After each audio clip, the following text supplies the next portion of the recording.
नमस्कार प्रणाम, मैं हूं हिमांशु द्विवेदी और स्वागत है आपका हमारी खास पेशकश चर्चा में। चर्चा के तहत कई विषय विचाराधीन हैं। पहला विषय था अमेरिका राष्ट्रपति चुनाव में जो बाइडेन ना करते हुए भी आखिरकार हां कर बैठे और चुनाव मैदान से हट गए। इस पर बात करने की जरूरत थी। कांवड़ यात्रा के दौरान दुकानदारों को नेम प्लेट के मामले में सुप्रीम कोर्ट ने रोक लगा दी है, वो भी एक बहस के लायक विषय था।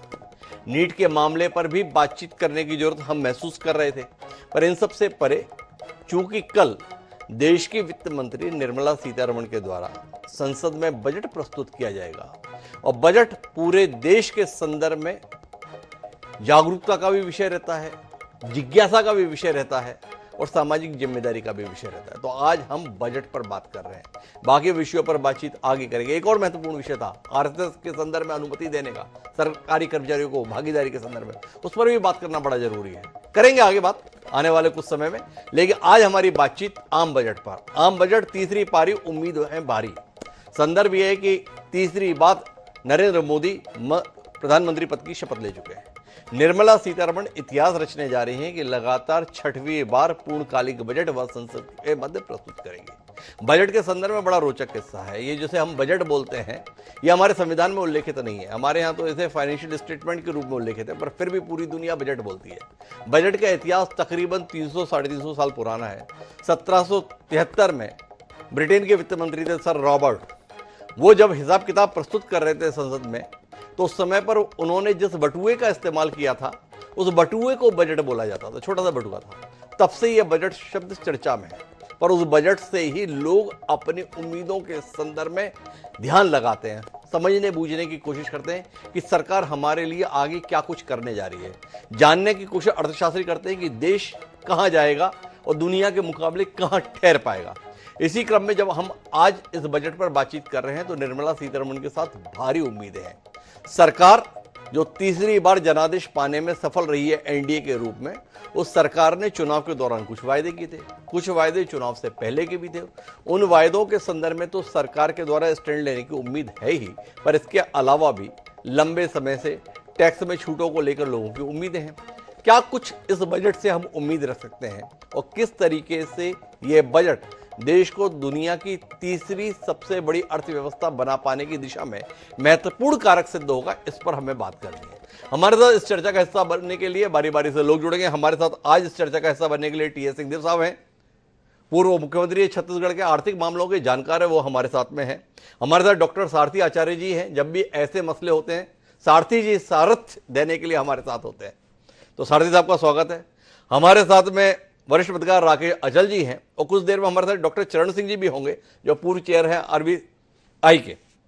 चर्चा की शुरुआत हम टीएस सिंहदेव साहब से करेंगे, लेकिन उससे पहले प्रधानमंत्री नरेंद्र मोदी जी ने कुछ कहा है, एक बार उसको सुन लेते हैं। बजट है, हमें 5 साल का जो अवसर मिला है, आज का बजट हमारे उन 5 साल के कार्य की दिशा भी तय करेगा।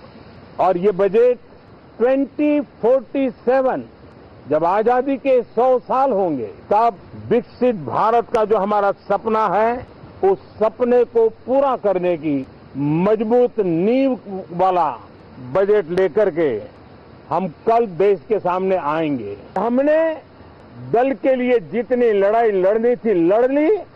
अब आने वाले 5 वर्ष के लिए हमें देश के लिए लड़ना है, देश के लिए जूझना है, एक और नेक बनकर के जूझना है।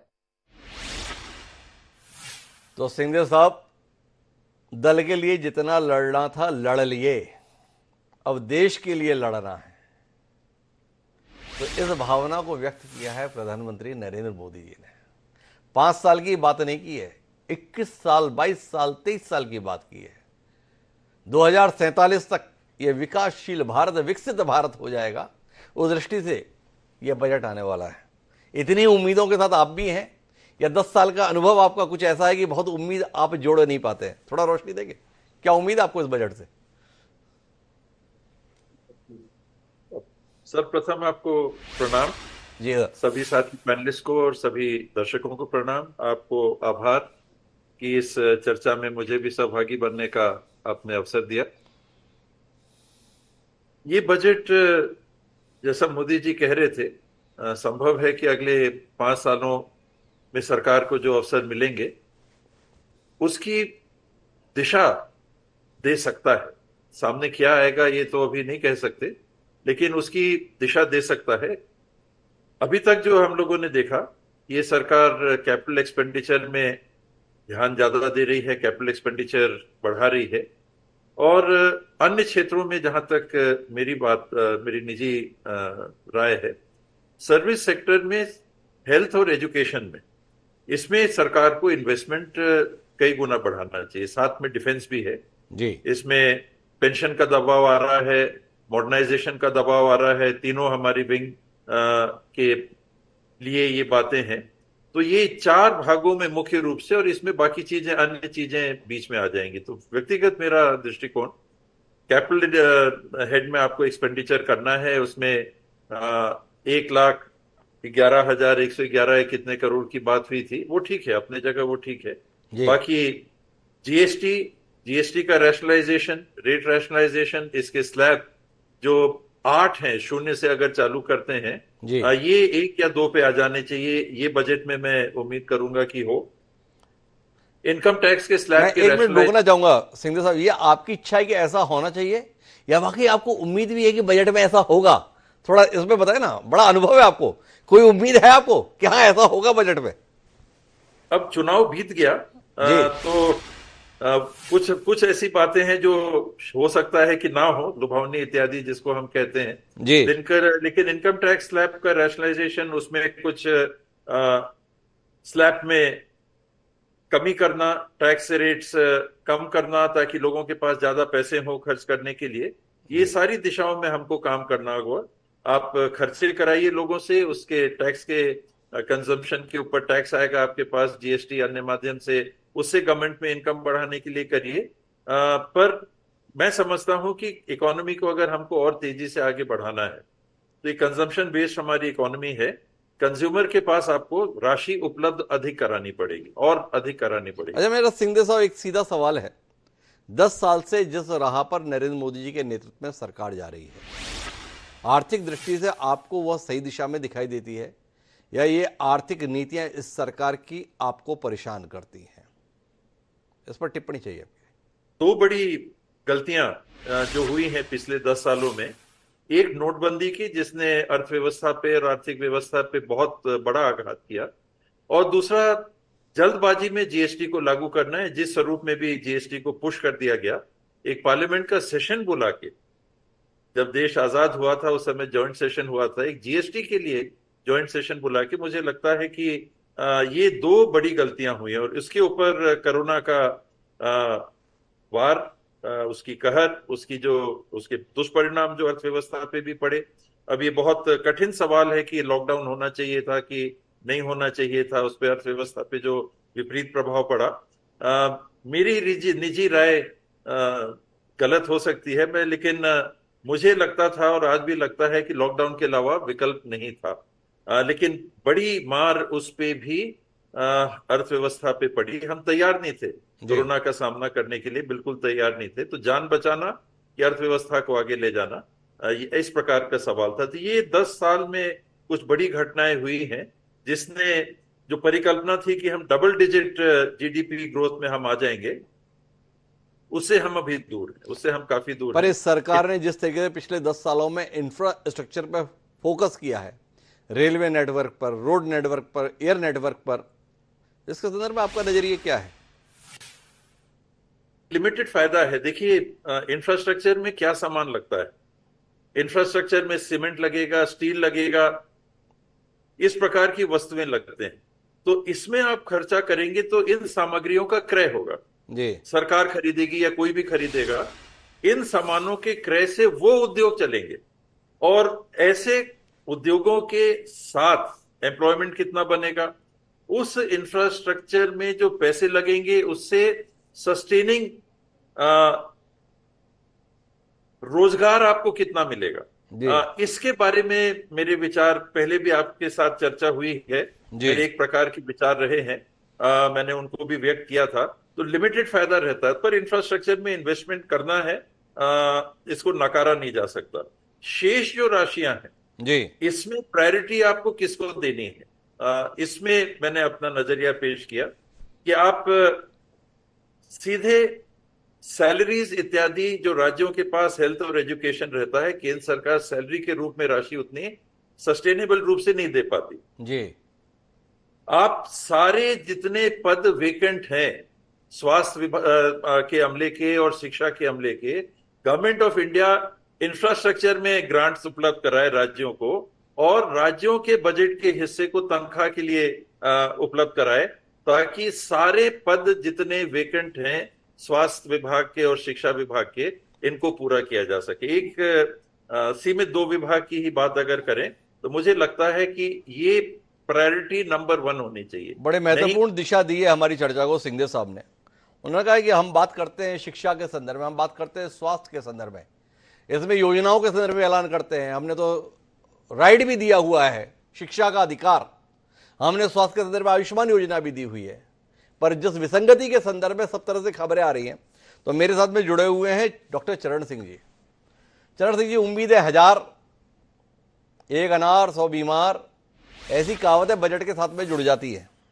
इस बजट के संदर्भ में क्या उम्मीद कर रहे हैं? एनडीए तीसरी बार सत्ता में आ गया है, अभी 5 साल बाद चुनाव होना है, क्या उम्मीद करें? जनता की चिंता करेंगे या अपने हिसाब से ही काम करेंगे?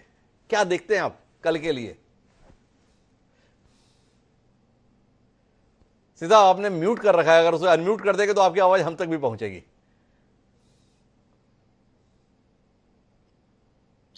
जो इकोनॉमिक सर्वे आया है जी वो अगर वो कुछ संकेत दे रहा है तो वो तो बहुत अच्छा संकेत दे रहा है। जी जो इकोनॉमिक सर्वे में जिस तरीके की बातचीत की गई है जी और जिस तरीके की उन्होंने विकसित भारत की बात या 6 पहलू जो उन्होंने बताए, उसमें वो एमएसएमई की बात कर रहे हैं, वो कैपेबल और कैपेसिटी एक्सप्लोर करना है। तो इस तरीके से जिस तरीके का इकोनॉमिक सर्वे में अगर ये पढ़ा जाए तो यही आदमी कह सकता है, कोई भी एनालिस्ट, कोई भी शास्त्री यही कहेगा कि जो नीति सामने आने वाली है कल बजट में, वो थोड़ी जिम्मेदारी वाली नीति होगी। उसमें क्या कुछ होगा, अभी आपने ठीक कहा 1000 बीमार और पैसा है नहीं, तो हमको प्रायोरिटीज तो सेट करनी ही पड़ेगी। मुझे जो लग रहा है जिस तरीके प्रायोरिटीज सेट होंगी, एम्प्लॉयमेंट इस टाइम पे सबसे बड़ा हमारे लिए एक मुद्दा बना हुआ है जी। और इकोनॉमिक सर्वे ने उसमें जोर भी दिया और कहा कि 8 मिलियन जॉब, हमें 82 लाख के करीब जॉब हर वर्ष क्रिएट कर रहे हैं। कहां से आएंगे जॉब? मुझे लगता है कि वो प्राइवेट सेक्टर को ही लाने पड़ेंगे। और कहां से? प्राइवेट सेक्टर में एमएसएमईज को रोल प्ले करना पड़ेगा। तो एमएसएमईज के बारे में मुझे लगता है कल के बजट में काफी अच्छी बातें होंगी ताकि एम्प्लॉयमेंट जनरेट हो सके। मैं चरण सिंह साहब माफी चाहते हुए आपसे हस्तक्षेप करना चाहता हूं इस मुद्दे पर। ये देश के हालात बहुत बेहतर हो गए क्या पिछले 10 सालों में? क्योंकि 10 साल पहले जब सरकार में आने के लिए भारतीय जनता पार्टी जनता के बीच जा रही थी, तो 2 करोड़ नौकरियों के सृजन की बात हर वर्ष के लिए कही गई थी। और आज जब 2024 में बजट से ठीक पहले आर्थिक सर्वेक्षण आया, तो उसमें 78 लाख नौकरियों की जरूरत हर साल जताई गई है। लक्ष्य हमारा 1 करोड़ 22 लाख नौकरियों का घट गया है, जो संकल्प था वर्तमान सरकार का पार्टी के स्तर पर 10 साल पहले। तो मेरा जानना यह था चरण सिंह साहब, क्या वाकई हमारे बीच में जो पीढ़ी है उसे इतनी ज्यादा नौकरियां मिल गई हैं कि जो हम लोग 2 करोड़ नौकरियां हर साल जरूरत महसूस कर रहे थे, वो आर्थिक सर्वेक्षण बता रहा है बस 78 लाख की जरूरत रह गई। थोड़ा दृष्टि दीजिए ना इसमें। मैं दोपहर से बड़ा बेचैन हूं कि हमारे हालात इतने बेहतर हो गए। दो बातें हैं और आपके प्रोग्राम में आने का मुझे सबसे अच्छा यही लगता है कि आप एकदम माइंड को चैलेंज करते हैं। अच्छा देखिए, 2-3 बातें हैं। पहली बात तो ये कि पिछले 3-4 सालों में जिस तरीके हम लोग कोविड से निकले, बहुत ही खतरनाक महामारी थी कोविड की, और उसके बाद जो हमारे साथ हुआ अर्थव्यवस्था के साथ, और जो फिर बाद में 2 लड़ाई चल रही है, पहले यूरोप में और फिर मिडिल ईस्ट में, उस कारण जो हुआ, सैंक्शन हुए, ग्लोबल ग्रोथ रेट एकदम सिंक कर गई, इन्फ्लेशन बढ़ गई, इंटरेस्ट रेट बढ़ गई, तो हालात तो बिगड़े हुए। पर हमारे अपने देश की अर्थव्यवस्था किस हालात में चल रही है, वो तो दुनिया भर के आंकड़े आपके सामने हैं। वो हम सबसे ज्यादा मजबूत चल रहे हैं। हमें 8.2% पिछले साल क्लॉक किया है। इस साल अभी 1 हफ्ता पहले आईएमएफ ने जो कहा है उन्होंने कहा कि इंडिया की अर्थव्यवस्था स्ट्रांग है, इसलिए उन्होंने हमारे ग्रोथ रेट का जो नाप तोल है जीडीपी उसको थोड़ा बढ़ा दिया जी। अब ये सवाल है कि 2 करोड़ वर्सेस 88 लाख जो आप कह रहे हैं, 78 लाख आज का जो विश्लेषण आया है और जो मैं 78 लाख, और उन्होंने 2036 तक उसका पूरा एस्टिमेट दिया है। पर आज का जो विश्लेषण आया है उसमें मैं देख रहा हूं कि दोनों चीज देखी गई कि एक वर्कफोर्स में एडिशन कितना होगा और दूसरी बात देखी गई कि एग्रीकल्चर से कितने लोग डिस्प्लेस होके आएंगे। मेरा कहने का भाव ये है कि ये साइंटिफिकली डिजाइन्ड डेटा है। इसके अलावा 2 स्टडीज मैंने देखी हैं, एक तो मैं कोट कर सकता हूँ, एक ड्राफ्ट स्टेज में है सुरजीत भल्ला की, उन्होंने भी यही अनुमान लगाया, और दूसरी गोल्डर की है, गोल्डर भी बहुत अच्छे अर्थशास्त्री माने जाते हैं, उन्होंने भी यही अनुमान लगाया कि जो जॉब्स की जरूरत है हमारे देश में वो करीब 8 से 9 मिलियन इस पैमाने पे है। अब ये जॉब्स कहां से आएंगे? मेरी राय में एक तो एमएसएमई से आएंगे, एक प्राइवेट सेक्टर को लाने पड़ेंगे। प्राइवेट सेक्टर को सक्षम करने के लिए ये इकोनॉमिक सर्वे ने अपने प्रीफेज में बहुत अच्छा लिखा है, क्या सरकार को कुछ ढील देनी पड़ेगी, और दूसरी बात लिखी है कि सरकार, प्राइवेट सेक्टर और एजुकेशनल इंस्टीट्यूशंस, इन तीनों को मिलके आगे बढ़ना पड़ेगा। तो उस तरीके, उस लिहाज से अगर देखा जाए तो मैं सोचता हूं कल वाले बजट में एम्प्लॉयमेंट पे जोर होगा, एम्प्लॉयमेंट में जोर होते होते एमएसएमईज पे जोर होगा। प्राइवेट सेक्टर को कैसे एम्प्लॉयमेंट जनरेट करवाना है, तो कैपिटल एक्सपेंडिचर जो पिछले सालों से थोड़ा बढ़ रहा है, मुझे लगता है वहां पर कुछ इंसेंटिव्स आ सकते हैं ताकि प्राइवेट सेक्टर भी कैपिटल एक्सपेंडिचर बढ़ाए। मेरी समझ में ये कल के बजट में मैं देखूंगा एम्प्लॉयमेंट पे जोर। दूसरी आर्टिफिशियल इंटेलिजेंस की, वो भी इस बजट में डिस्कस हुई और इकोनॉमिक सर्वे में, और आर्टिफिशियल इंटेलिजेंस का क्योंकि बोलबाला चल रहा है पूरी दुनिया में, इग्नू में हमारे एक नोबेल लॉरेट आए थे प्रोफेसर स्पेंस, जब उनसे बात की गई कि आर्टिफिशियल इंटेलिजेंस से तो जॉब को नुकसान होगा, नौकरियां चली जाएंगी, तो उन्होंने साफ कहा था कि देश को अपनी प्रायोरिटी खुद सेट करनी पड़ेगी। क्योंकि आज की इकोनॉमिक रिपोर्ट, इकोनॉमिक सर्वे में वो बात की गई है, जॉब्स को जनरेट करना है, किस तरीके आर्टिफिशियल इंटेलिजेंस और जॉब्स को मिलाया जाएगा, वो भी कल वाले बजट में देखना होगा, किधर किधर इंसेंटिव दिया जा रहा है। तीसरी जगह जो जॉब जनरेशन, जॉब क्रिएशन की बात आ सकती है, वो रिन्यूएबल एनर्जी की बात आ सकती है, जहां पर सोलर और विंड की बात हो सकती है। तो मुझे लग रहा है कि कल का बजट में मैं एम्प्लॉयमेंट पे काफी ज्यादा जोर देखूंगा।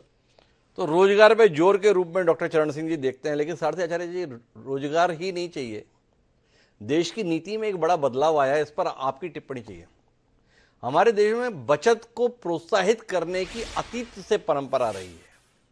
हजारों साल की हमारी जीवन संस्कृति बचत को हमेशा सराहना की दृष्टि से देखने वाली रही है। पर पिछले 10 सालों में तमाम अर्थशास्त्री इस राय में है कि इस सरकार की दिलचस्पी बचत में कम, खर्च में ज्यादा है। वक्त के साथ बहुत कुछ बदल गया है। अफसरों की गाड़ियां एम्बेसडर हुआ करती थी, वो इनोवा में तब्दील हुई, इनोवा से आजकल फॉर्च्यूनर में तब्दील हो गई है, मंत्रियों की भी बदल गई हैं। पर आप देखिए कि अटल पेंशन योजना 20 साल 22 साल पहले लागू हुई थी, जिसमें यह प्रावधान था कि आप पैसा जमा कराइए, रिटायरमेंट के समय पर आपको 1000 से 5000 रुपये पेंशन मिलेगी। 2002-3 की बात है। 2024 में अटल पेंशन योजना अटल बनी हुई है। अभी भी अपेक्षा यह है कि 20 साल बाद, यानी 2044 में या 2047 विकसित भारत में भी आपको पेंशन के तौर पर 5000 रुपये मिलेंगे। हो सकता है उस समय एक टाइम का खाना 5000 रुपये में आए। हमारी बचत के संदर्भ में 1.5 लाख की छूट 80C, न जाने कितने 1.5 दशक करीब हो गया, शायद वो 1.5 लाख पे ही हम रोक के रखे हुए हैं। भूले से भी आदमी इससे ज्यादा बचत ना कर ले। लोन के संदर्भ में, हाउसिंग लोन के संदर्भ में छूट हम वहीं पर रोक कर रख दिए हैं। 2 लाख रुपए ब्याज का छूट मिलती है, कहीं बढ़ ना जाए। थोड़ा आपसे जानना चाहता हूं आचार्य साहब, कल कोई उम्मीद है कि देश के लोग बचत के संदर्भ में प्रोत्साहित हों? इस दृष्टि से निर्मला सीतारमण कोई कोशिश करेंगे या इतना भी छीन लेंगे?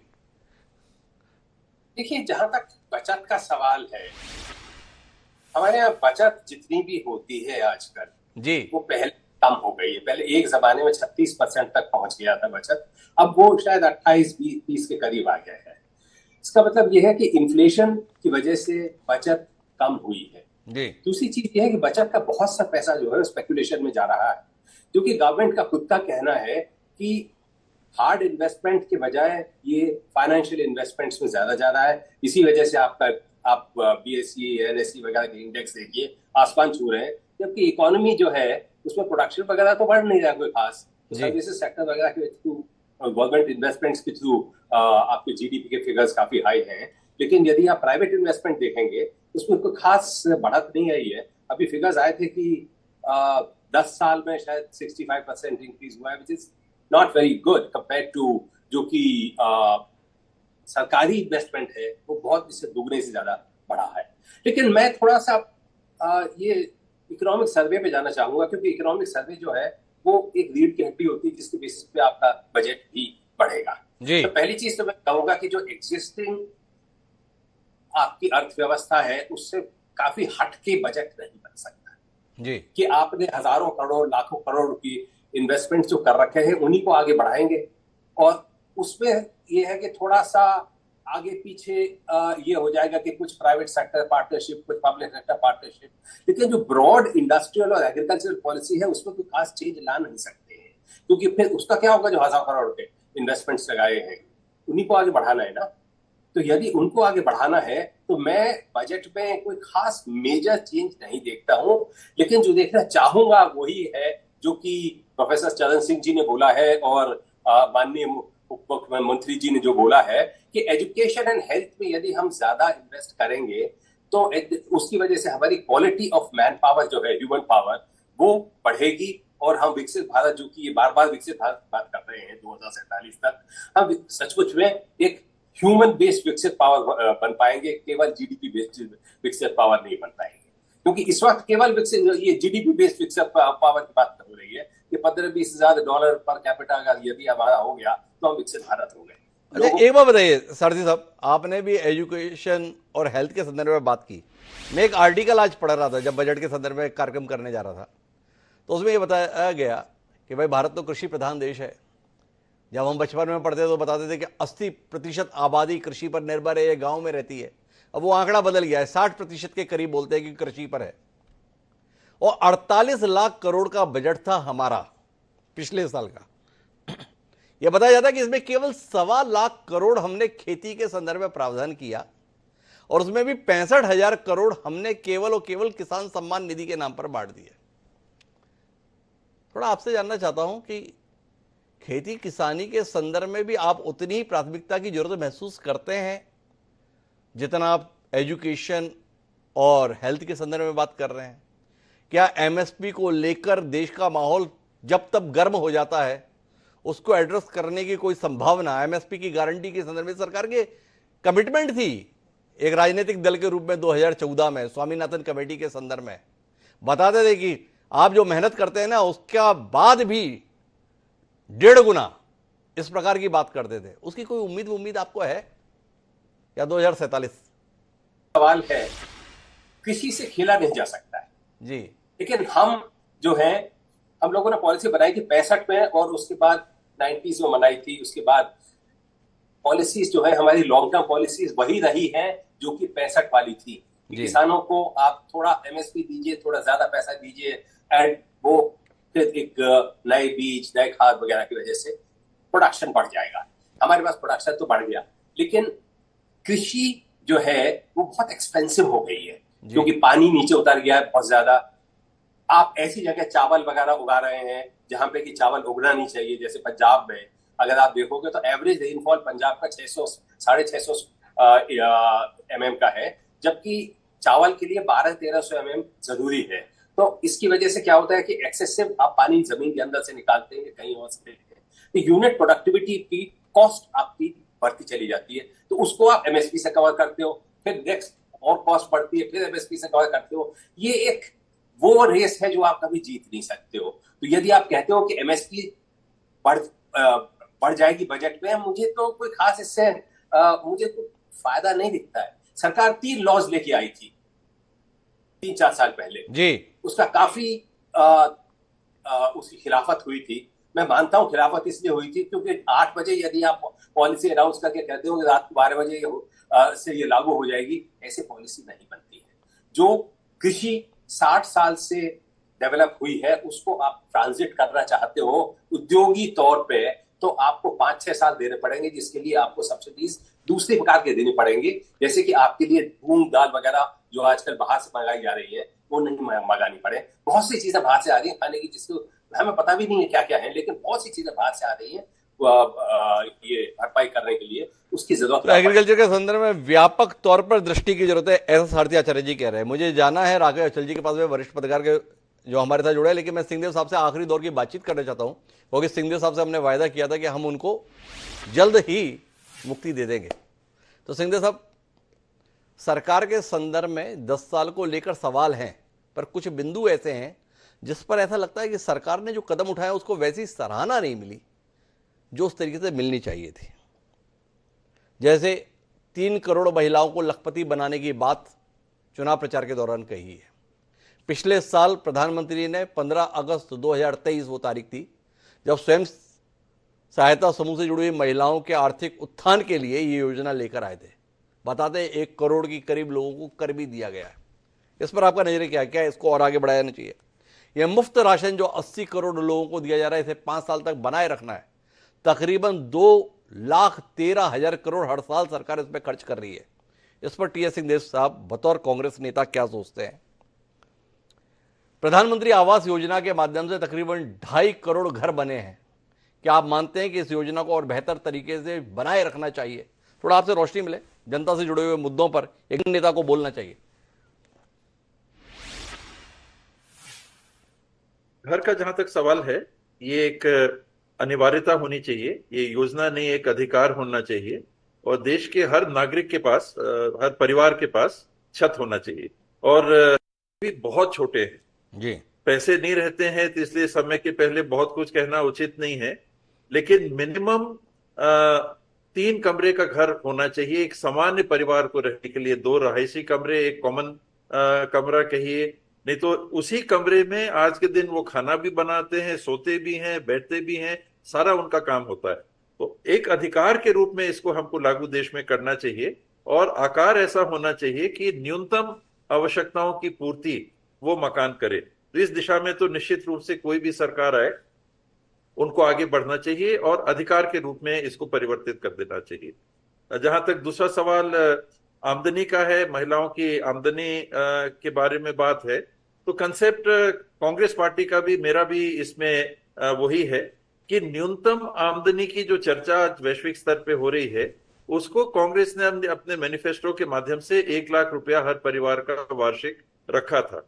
मेरी सोच में वो सारी सब्सिडीज भी उस 1 लाख में समाहित होनी चाहिए, यानी हर प्रकार की आमदनी सब्सिडीज को मिला के देश के हर परिवार को 1 लाख का साल का न्यूनतम आज के दिन होना चाहिए। समय के साथ महंगाई बढ़ती है तो आप बढ़ाइए। तो ये मेरा इसमें दृष्टिकोण है, और इसकी पूर्ति के लिए अगर हम आगे बढ़ते हैं, और ये भी अधिकार के रूप में यदि संभव हो तो परिवर्तित होना चाहिए। तो कुल मिलाकर मानना है टी.एस. सिंहदेव साहब का कि इन कार्यक्रमों को तो और आगे बढ़ाए जाने की जरूरत है, चाहे ये नरेंद्र मोदी के नेतृत्व की सरकार हो या कोई भी सरकार रहे। तो आपका बहुत बहुत धन्यवाद सिंहदेव साहब हमारे साथ जुड़ने के लिए। लेकिन अचल जी हमारे साथ में है जन भावनाओं को व्यक्त करने के लिए। तो अचल जी, आपसे जानना चाहते हैं, कुछ उम्मीद के साथ हैं आप कल बजट के, या कोई उम्मीद है ही नहीं तो किस लिए बजट की इतनी बात करें? क्या कहते हैं अचल जी? देखिए, आपका पैनल बहुत वरिष्ठ है, गंभीर है, और तमाम सारे बजट पर बातें हो गई। मैं एक कॉमन मैन की तरह बात करना चाहता हूँ। मैंने भी सरकार के 7-8 बजट देख लिए हैं कि हमारे एक कहावत है अंचल में कि हाथ में मुट्ठी खुरखुरा उठी। आपके पास आमदनी के स्रोत कुछ है नहीं है, आप उसकी तरफ कोई ध्यान नहीं देना चाहते। पूरी दुनिया का कर्ज आपने हमारे देश की जनता पर, सरकार पर लाद दिया है, और उसके बाद आप सपने दिखाना चाहते हैं। आर्थिक सर्वेक्षण जो सामने आया उसमें जिन जिन मुद्दों को हाईलाइट किया गया है, मुझे लगता है कि वो सब एक तरह से झूठ है, और उस झूठ को कवर करने के लिए कुछ ना कुछ बातें लगातार हो रही हैं। तो इन सब चीजों से बचने का, देखिए, ये फेस ट्रेनिंग बजट आने वाला है।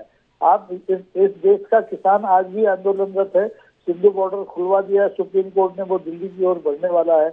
आपने कोई संकेत ऐसा नहीं दिया है अपने आर्थिक सर्वेक्षण में कि कल का जो बजट आएगा वो किसानों की लंबित मांगों को पूरा कर देगा।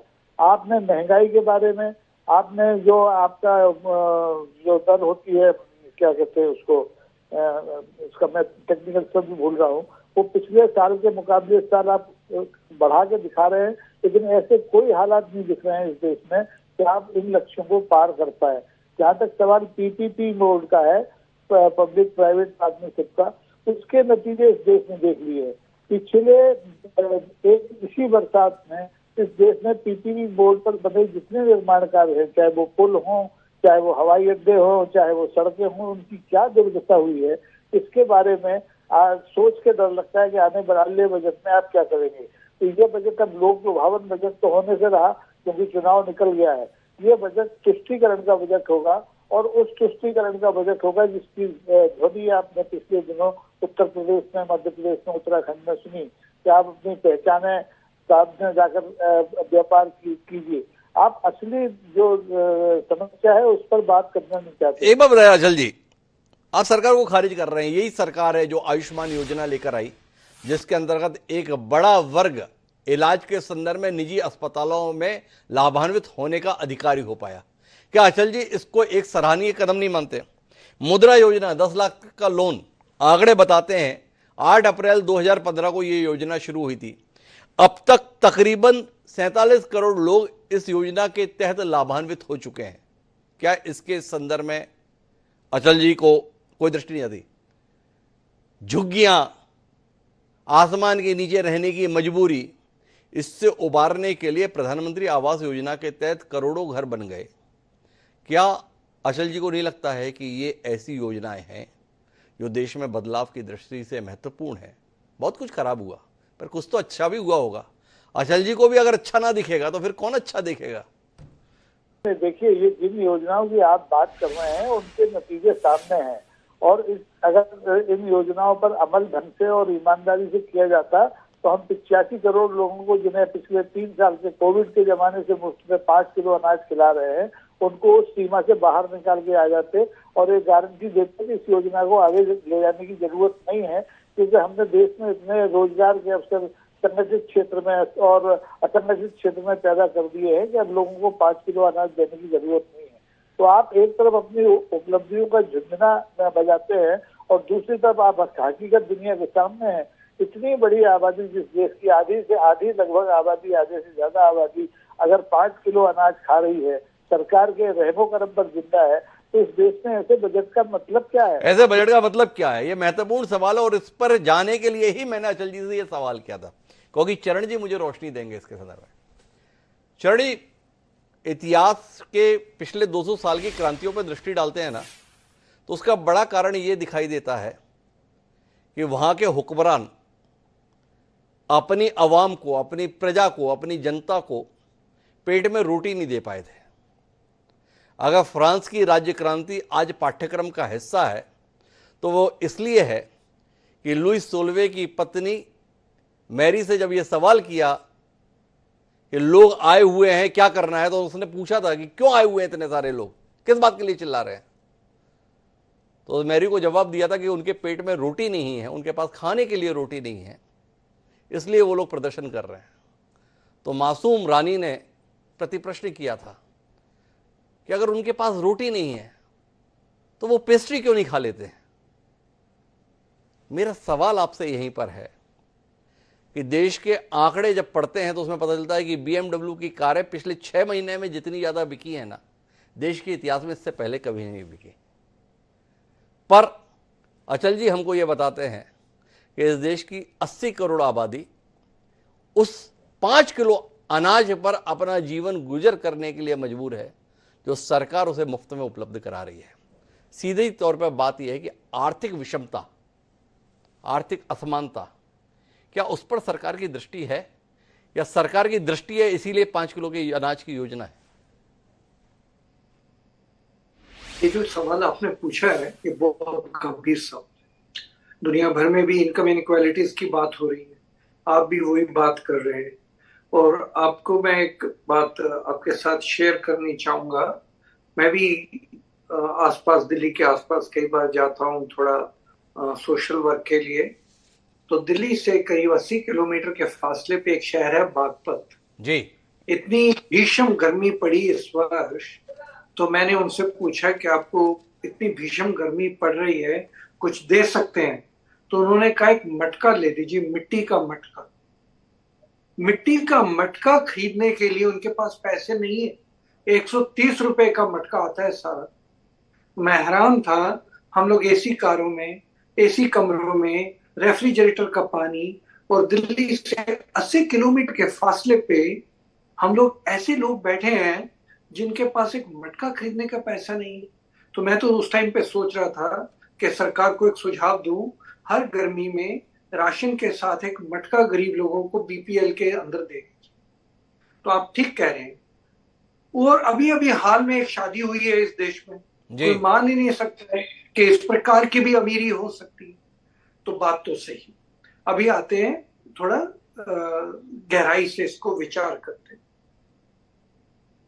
जहां तक अनाज का सवाल है, हमारे पास सरप्लस स्टॉक भी है, उसका भी अच्छा भरपूर फायदा हो गया है। हमने कोविड में देखा कि इसका काफी लाभ हुआ है। लोगों को कम से कम रिवर्स माइग्रेशन हुई, गांव में लोग वापस चले गए, काफी कुछ हुआ। कम से कम उनको एक चीज की सिक्योरिटी हो गई कि हाँ, खाना उपलब्ध है। जिन लोगों को खाना नहीं चाहिए, जिन लोगों को खाने का कोई फायदा नहीं है, उनके लिए यूं समझ लो कि एक इनकम की सोर्स भी बन गई। आप भी जानते हैं, मैं भी जानता हूं, काफी लोग जाके बाहर बेच देते हैं और उससे थोड़ा पैसा आता है, उससे और चीजें खरीद लेते हैं। अब देश की जो हालात हैं, इस हालात में सरकार को क्या करना चाहिए? जहां पर रोजगार और विद्या, पढ़ाई, एजुकेशन, इन दोनों चीजों पे जोर देना है। और वही मैं आपको शुरू में ही कह रहा था कि जिस तरीके का विश्लेषण आया है आज रिपोर्ट में, एम्प्लॉयमेंट सबसे ज्यादा इंपॉर्टेंट चीज है। एम्प्लॉयमेंट इमीडिएटली चाहिए। कहां से आएगी? कुछ तो मनरेगा के नीचे दिया जा रहा है, कुछ सेल्फ एम्प्लॉयमेंट लेकिन होना मेरा इसी पड़ेगा। पे माफी के साथ चरण सिंह साहब आपसे बात करना चाहता हूं। एक तरफ सरकार 80 करोड़ लोगों को राशन दे रही है, हर महीने 5 किलो। दूसरी तरफ मनरेगा की जो योजना थी, मनरेगा क्या थी? रोजगार की गारंटी। ग्रामीण क्षेत्रों के लोगों को 100 दिन तुम्हें रोजगार मिलेगा ही। सरकार उसके बजटीय प्रावधान को घटाती जा रही है। तो चरण जी, मुझे बताएं कि क्या चीज समाज के लिए ज्यादा बेहतर है? पसीना बहाकर रोटी खाना, या आपको कुछ करने की जरूरत नहीं है, फिर भी रोटी आपको मिलेगी, ये व्यवस्था करना? ये द्वंद्व रहता है। थोड़ा इसमें भी तो दृष्टि आनी चाहिए ना।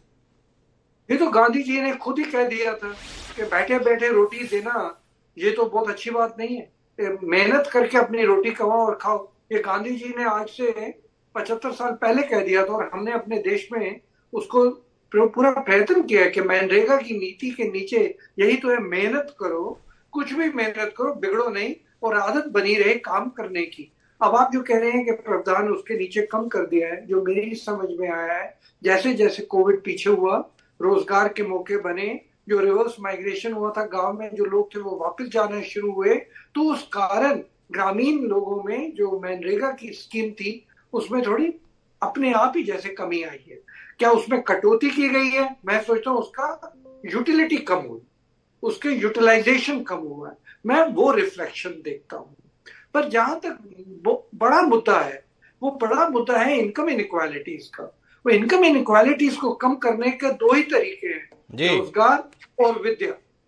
और वो दोनों पे सरकार, और उसमें भी आपने देखा होगा इस रिपोर्ट में बहुत अच्छा आया है, स्टेट गवर्नमेंट्स को भी कैपेबल और कैपेसिटी क्रिएट करनी पड़ेगी। जहां तक एमएसएमई का सवाल है, जो जहां से जॉब क्रिएट होगा, उसमें ज्यादा रोल स्टेट गवर्नमेंट्स का भी है। एजुकेशन में भी स्टेट गवर्नमेंट का रोल है। तो मुझे लगता है सरकार, केंद्रीय पर मेरा साहब सीधा सवाल है, आप बार बार इस पर बोल रहे हैं कि सरकार का फोकस है, रिपोर्ट में बताया है, ऐसा भी किया है। बच्चे को भी पता है कि पूरे देश में हेल्थ सेक्टर में सरकार के स्वीकृत पद कितने खाली पड़े हुए हैं। मैं जिस रायपुर में बैठा हूं, इस रायपुर में 7 साल 8 साल पहले पैड स्कैन मशीन खरीदी गई थी। तकरीबन 16 करोड़ की वो मशीन खरीदी गई सर। 8 साल से वो मशीन पैक है, और पैक इसलिए है कि इन 8 सालों में लोक कल्याणकारी सरकारें उन टेक्नीशियन की भर्ती नहीं कर सकी हैं जो उस मशीन को चला सके और उस मशीन के चलने से आम जनता लाभान्वित हो सके। टीचर्स के संदर्भ में खबरें भरी पड़ी हैं। इतने स्कूल एक शिक्षक के भरोसे, कुछ स्कूल तो ऐसे हैं जो बिना शिक्षक के भरोसे। और इसके बाद में यह है कि आर्थिक सर्वेक्षण आ रहा है, बताया जा रहा है कि हमें इतनी नौकरियां सृजित करने की जरूरत होगी। जो नौकरियां उन पर तो भरते नहीं, नई नौकरियों के सृजन के संदर्भ में दावे करते हैं। इस विसंगति को लेकर चरण सिंह जी आपका खून नहीं खोलता? खून खोलता है, पर मैं आपको एक बात बता रहा हूं। देखिए, यही कारण है कि हमें कम से कम 4 वर्षों से टेली एजुकेशन और टेली मेडिसिन पे जोर डाल रहा हूं। और IIM बेंगलोर में हम लोगों ने इस पे पूरा एक्सपेरिमेंट किया है। अपोलो हॉस्पिटल जो IIM बेंगलोर की सड़क के पार है, और 200 किलोमीटर दूर एक गांव में जाके हमने टेस्ट किया कि टेली मेडिसिन कितनी की चल सकती है। और टेली एजुकेशन का भी एक्सपेरिमेंट IIM बेंगलोर में किया गया, और उसमें मैं काफी अपनी तरफ से योगदान डाल रहा था। तो आपने दोनों जो बातें कही, क्वालिटी ऑफ हेल्थ और एजुकेशन, उसका मिसिंग टीचर्स, मिसिंग टेक्नीशियंस, अब उसका यही हल हो सकता है। अब एक बात और मैं कहनी चाहूंगा, इसमें केंद्रीय और राज्य सरकार दोनों को जोर लगा के काम करना पड़ेगा, एक से काम नहीं होगा। जैसे आपने कहा 7 करोड़ की मशीन पड़ी है, टेक्नीशियन नहीं आ रहा है। अब इसमें टेक्नीशियन किसने रिक्रूट करना है? केंद्रीय के राज्य सरकार ने। तो सरकार का मतलब है कि सरकार जिस लेवल पे भी है, सबने मिल के करना है। एक बात और मैं कहनी चाहूंगा, आपका टाइम भी जा रहा है तो मैं एक बार जल्दी से कह देता हूं। इस बार के इकोनॉमिक सर्वे में भी आया, पर वैसे मैं और आप अगर हम लोग खुद सोचें तो सारा कुछ हम लोगों को मिलके ही करना पड़ेगा। सरकार का एक तरीका है, लोगों का, प्राइवेट सेक्टर का भी एक तरीका है, और हम लोग जो प्राइवेट सेक्टर में नहीं है उनका भी, NGO का भी एक रोल है। अगर मिलकर सारे रोल अपना, मशीन खरीद ले, अभी बंद की बंद पड़ी, तो वो रोल हम सब लोगों को प्ले करना पड़ेगा। इसलिए मैं कहता हूं कि हम सब लोग की जिम्मेवारी भी है। सिर्फ ये चीज पे छोड़ दें कि सरकार सब कुछ करेगी या उद्योगपति करेंगे, नहीं, हम लोगों को भी सबको मिलकर करना पड़ेगा। लेकिन क्या करना पड़ेगा? हमें तो बताया जा रहा है कि देश सरपट भाग रहा है, तीसरी महाशक्ति बनने के संदर्भ में हम लालायत हैं। बस हार्दी जी पढ़ रहा था ना, उसको क्रॉस चेक कराना है आपसे। पढ़ रहा था तो पता चला कि भाई सरकार के पास पैसा कहाँ से आ रहा है, तो बताया गया कि भाई पैसा इनकम टैक्स से आ रहा है। कितना आ रहा है? 19% आ रहा है बजट का। 11,56,000 करोड़ जो है इनकम टैक्स से आ रहा है। GST से 10,68,000 करोड़ आ रहा है। कॉर्पोरेट टैक्स से जो है 10,43,000 करोड़ आ रहा है। कोई 19% है, कोई 18% है, कोई 17% है। पर सबसे ज्यादा पैसा कहां से आ रहा है? तो पता चला 16,85,000 करोड़ आ रहा है। टोटल बजट का 28% इस मद से आ रहा है। किस मद से आ रहा है? तो पता चला कि कर्जे के रूप में आ रहा है। तो आपसे जानना चाहता हूं सारथी जी, ये चारवाक हमारे यहां पे हुए थे, उन्होंने एक दर्शन दिया था, बड़ा फेमस है, मस्ती में जियो कर्ज लेकर घी पियो। इतनी लंबी यात्रा के बाद कि हम उस दर्शन के सही अमल में करने वाले लोग तो नहीं हो गए। थोड़ा सारथी जी बताइए। इसमें मैं ये कहना चाहूंगा कि हमारे यहाँ इनएफिशिएंसी बहुत ज्यादा है, और ये विश्व बैंक के एस्टिमेट के हिसाब से 30 से 40% इनएफिशिएंसी हमारे यहाँ है। तो हम बहुत ज्यादा खर्च करते हैं, जिस तरह आपने खुद ने बोला था, मशीनें खरीदते हैं, यूटिलाइज नहीं करते हैं, तो आउटपुट नहीं आता है। इस प्रकार की चीज उद्योग में भी होती है और कृषि में भी होती है और हम लोग की आम जिंदगी में भी होती है। एयर कंडीशनर चल रहा है, कोई नहीं है दफ्तर में, लेकिन AC चल रहा है सबके लिए। तो इस प्रकार की अगर हम वेस्टेजेस कम करें तो हमें इतने कर्जे नहीं लेने पड़ेंगे। दो सोर्सेज हैं जिसपे सरकार काफी निर्भर है। एक तो कर्जा लेना, और दूसरा ये है कि पब्लिक संपत्ति जो है उसे प्राइवेटाइज करना, मतलब बेच देना। जी। तो एयर इंडिया जिस प्रकार से बेचा है, इस प्रकार से बहुत सारी इंडस्ट्रीज बेची है और गवर्नमेंट और भी बेचना चाहती है। ठीक है, अगर वो बेचते हैं, यूटिलाइजेशन प्राइवेट सेक्टर में होता है तो ठीक है, लेकिन इस वक्त जो है सिचुएशन ये है कि या तो अपनी चीज बेचो घर से, इक्वलेंट टू जैसे हमारे पुराने ख्यालात के लोग बोलते थे घर के बर्तन बेच के काम चलाओ, और दूसरा ये है कि कर्जा लेके काम चलाओ। ये ज्यादा मुझे लगता नहीं है कि ये गाड़ी लंबी चलेगी। जिस तरह प्रोफेसर चरण सिंह जी ने कहा, इनइक्वालिटी इतनी बढ़ गई है, 4-4 हजार की तो शादियां हो रही है हमारे यहाँ, और दूसरी तरफ 80 करोड़ लोगों को आप खाना दे रहे हो सब्सिडाइज रेट पे। आई मीन ये क्या हो क्या रहा है।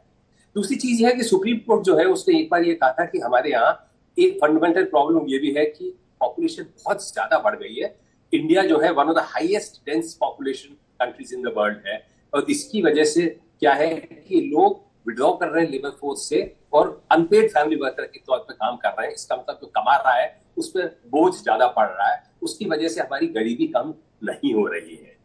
तो इनइक्वालिटी कम करना, जॉब्स क्रिएट करना, एम्प्लॉयमेंट, हेल्थ वगैरह, ये कुछ प्रायोरिटीज हैं। यदि इस पे एक लॉन्ग टर्म विजन बना के एवरी ईयर बजट यहाँ से फॉर इंस्टेंस 29 तक थोड़ा थोड़ा बढ़ा के 6% तक एजुकेशन पे खर्च किया जाए, 3-4% हेल्थ पे किया जाए, इस कदर प्राइवेटाइजेशन ना करें, एजुकेशन एंड हेल्थ का ज्यादा एफिशिएंसी लाएं, इसके लिए कुछ तो गवर्नमेंट ने इलेक्ट्रॉनिक मीन्स वगैरह इस्तेमाल करिए और भी करें, और जो रिक्त स्थान है उनको भर के लोगों को काम दें।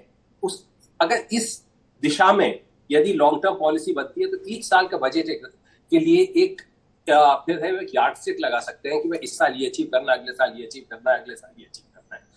तो मैं यही कहूंगा कि सरकार को ये देखना है कि यदि फिस्कल डेफिसिट कम करना है, दैट मींस बोरो नहीं करना है, तो किस प्रकार की पॉलिसी बननी चाहिए कि इनइक्वालिटी कम हो, टैक्स का पैसे ज्यादा आए। कुल मिला के आर्थिक विषमता जो आबादी के बीच में है उसे दूर करने के संदर्भ में फोकस होना चाहिए।